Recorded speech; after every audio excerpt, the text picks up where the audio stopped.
Hello everyone, welcome to our channel smart Telugu house wife. ఎలా ఉన్నారు అందరూ? బాగున్నారా? సో అందరూ క్షేమంగా ఉండాలని కోరుకుంటున్నాను. ఇప్పుడైతే మ్యాంగో ఫ్రూటీ రెసిపీ లింక్ కూడా మీకు డిస్క్రిప్షన్లో ఉంటుంది. అది కూడా ఇవాళ చేసి అప్లోడ్ చేశాను, చెక్ చేయండి. ఇప్పుడు ఒక మంచి యమ్మీ కర్రీ మీకు షేర్ చేయబోతున్నాను. చాలా అంటే చాలా డిఫరెంట్గా ఉంటుంది ప్రాసెస్, చాలా బాగుంటుంది. తప్పకుండా మీరు ట్రై చేస్తే మీ ఫ్యామిలీ మెంబర్స్ అందరైతే ఖచ్చితంగా మెచ్చుకుంటారండి. నాన్ వెజ్ అనేది ఇప్పుడు తెచ్చుకోవడం కొంచెం ఇబ్బందికరంగా ఉంది కాబట్టి ఈ నాన్ వెజ్ బదులుగా నేను ఎగ్స్ తోటే కొద్దిగా డిఫరెంట్గా టేస్టీగా ఉండేలాగా ట్రై చేశాను అనమాట. సో కూర అయితే చాలా బాగుందండి. మా ఫ్యామిలీ మెంబర్స్ తిన్న తర్వాత నేను వాళ్ళ ఫీడ్బ్యాక్ అడిగాను, నాకు నచ్చింది. ఎస్పెషల్ ఏంటంటే నాన్ వెజ్ తినే వాళ్ళకి నచ్చితే డెఫినెట్గా ఆ కూర పక్కాగా బాగా కుదిరిందని అర్థం అనమాట. సో దానికోసం ఒక 2 ఉల్లిపాయలు తీసుకొని కట్ చేసి ఇట్లాగా కొంచెం నూనె ఎక్కువ వేసుకుని ఫ్రై చేసుకున్నాను.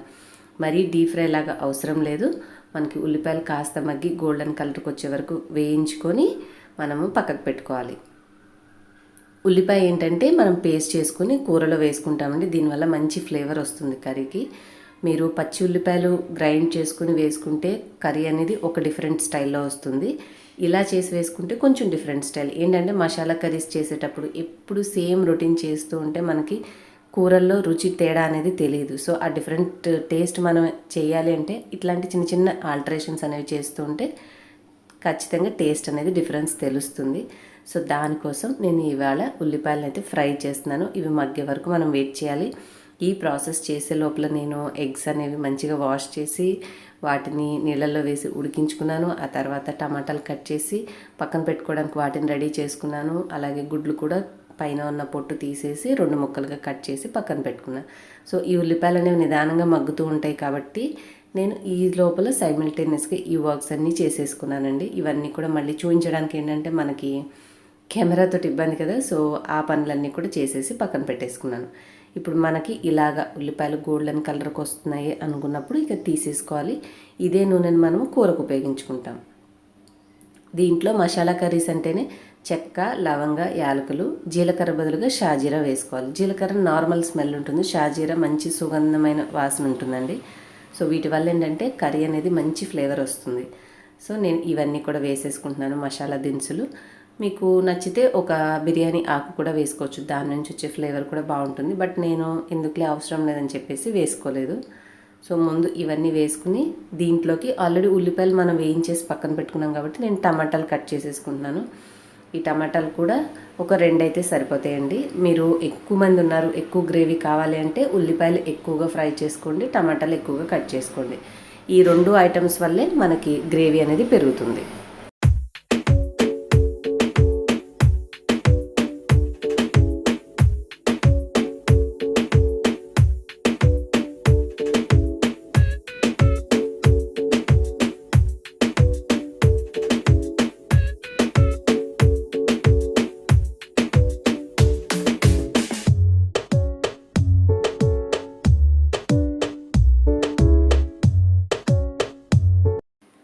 సో ఇప్పుడు ఈ కట్ చేసిన టమాటాలని మనము ఆల్రెడీ నూనెలో దినుసులు వేసేసుకున్నాం కదండి, వాటిలో వేసేసి కలుపుకోవాలి. ఇదే టైంలో మనం అల్లం వెల్లుల్లిపాయ పేస్ట్ కూడా ఒక స్పూన్ వేసేసుకోవాలండి. ఎందుకంటే మనం ఉల్లిపాయల్లో వేసుకోలేదు కదా. ఏదైనా సపోర్ట్ లేకుండా మనము ముందుగానే ఒట్టిగా నూనెలో వేస్తే అది అడుగంటినట్టుగా అయిపోతుంది కాబట్టి మనము టమాటా ముక్కల్లో వేసేసుకోవచ్చు. స్టీల్ బాండీ కాబట్టి చాలా కేర్ఫుల్గా చేయాలండి వంట. కొంచెం ఆదమర్చినా కూడా వంట అనేది మనం చేసేది మాడిపోతూ ఉంటుంది. అల్యూమినియం గిన్నెలు అయితే చాలా కూల్గా చేసుకోవచ్చు. సో స్టీల్ యుటెన్సిల్స్కి అల్యూమినియం యుటెన్సిల్స్కి ఉన్న పెద్ద డిఫరెన్స్ ఇదే అనమాట. నేను అల్లం వెల్లుల్లిపాయ పేస్ట్ వేయలేదు కాబట్టి అది ఇప్పుడు తీసుకుని వచ్చేసి వేసేసి మిక్స్ చేసుకుంటున్నాను. ఇంకా మసాలా కర్రీస్లో మనకి మామూలుగా వేరియస్ ఆప్షన్స్ లైక్ కొంతమంది నువ్వులు వేస్తుంటారు, కొంతమంది పల్లీలు వేస్తూ ఉంటారు. ఒక్కొక్క రకం యాడ్ చేసినప్పుడు ఒక్కొక్క రుచి వస్తుంది. ఇవాళ నేను కొంచెం రిచ్ గ్రేవీగా ఉండాలని చెప్పేసి వీటికి జీడిపప్పు వేస్తున్నాను. మీరు కొన్ని నువ్వులు వేసుకున్నా గసగసాలు వేసుకోవచ్చు. ఇవేంటంటే ఒక్కొక్క కూరకు ఒక్కొక్క రుచి బాగుంటుంది. నేను ఈ కూరలో ఈరోజు కొన్ని జీడిపప్పులు వేసుకుంటున్నాను. వేసి మనము కొద్దిగా నీరు పోసేసి గ్రైండ్ చేసుకుంటే మంచిగా మెత్తటి పేస్ట్ లాగా తయారవుతుంది. ఇది గ్రేవీగా ఉండడానికి కర్రీ చాలా బాగా హెల్ప్ అవుతుంది. ప్లస్ చాలా కమ్మగా కూడా ఉంటుంది గ్రేవీ అనేది, సువాసన స్మెల్ డిఫరెంట్గా వస్తుంది కర్రీ అనమాట. సో జీడిపప్పు వేసిన పేస్ట్ కూడా ఇప్పుడు ఇందులో వేసేసి కలిపేసుకుందాం. అండ్ మీరందరూ ఎలా టైం స్పెండ్ చేస్తున్నారు, ఎలా డే గడుస్తుంది. నాకైతే కంప్లీట్గా అసలు ఇంట్లో డోర్ తీసి బయటకు వెళ్ళే పరిస్థితి లేదండి. ఇంట్లోనే పిల్లలు మేము అందరం, ఇంకా మా హస్బెండ్ కావాల్సినవి ఎర్లీ మార్నింగ్ వెళ్ళి తేవడం అంతే. అవి కూడా ఎక్కువ వెరైటీస్కి కాకుండా మాకు నియర్ బై ఉన్న ఒక చిన్న షాప్లో ఆమె రెగ్యులర్గా తెచ్చేవి మాత్రమే తెచ్చుకొని వాడుకుంటున్నాము. సో డిఫరెంట్ వెరైటీస్ ట్రై చేయడానికి కూడా నా దగ్గర ఎక్కువ వెజిటేబుల్స్ అవైలబిలిటీ కూడా లేదు. సో బేసిక్ టమాటా, ఆలుగడ్డ, దోసకాయ ఇవి మాత్రమే తెచ్చుకొని ఇట్లాగా కర్రీస్ అయితే చేసుకొని ఏదో రోజుకి ఒక వెరైటీ తోటి అలా టైం పాస్ చేస్తున్నాం అనమాట. సో ఈ పొజిషన్ ఎప్పుడు నార్మల్కి వస్తుందో మనం అందరం ఎదురు చూడాలి. సో మంచి టైం రావాలి, మళ్ళీ ప్రీవియస్ లాగా హ్యాపీగా ఉండాలని మనస్ఫూర్తిగా కోరుకుంటున్నాను నేనైతే.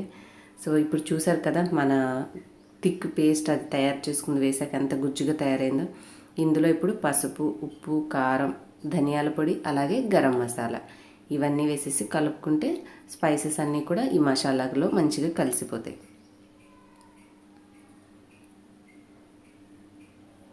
ఇక్కడ నేను ఎగ్స్ ఆల్రెడీ బాయిల్ చేసుకున్నాను కాబట్టి మనము ఈ గ్రేవీ మాత్రమే మంచిగా ఫ్రై అవ్వాలండి. ఫస్ట్ ఈ పచ్చివాసన అంతా పోయి ఫ్రై అయితే కొద్దిగా మనము గుడ్లు అనేవి యాడ్ చేసాక ఎక్కువసేపు అవసరం లేదు. ఒక 2 నిమిషాలు సిమ్లో పెట్టేసామంటే మనం వేసిన స్పైసెస్ అన్నీ ఆ ముక్కల్లో ఉడికి ఆ ముక్కలకు అంత మంచిగా పడుతుంది. ఉప్పు, కారం, పసుపు అన్నీ కూడా టేస్ట్ బాగుంటుంది. అంతే, కొంచెం సేపు 1 నిమిషం పాటు కాస్త సిమ్లో పెట్టి మసాలా దాని ఓన్గా అది కుక్ అయ్యేలాగా ఉంచుకోవాలి.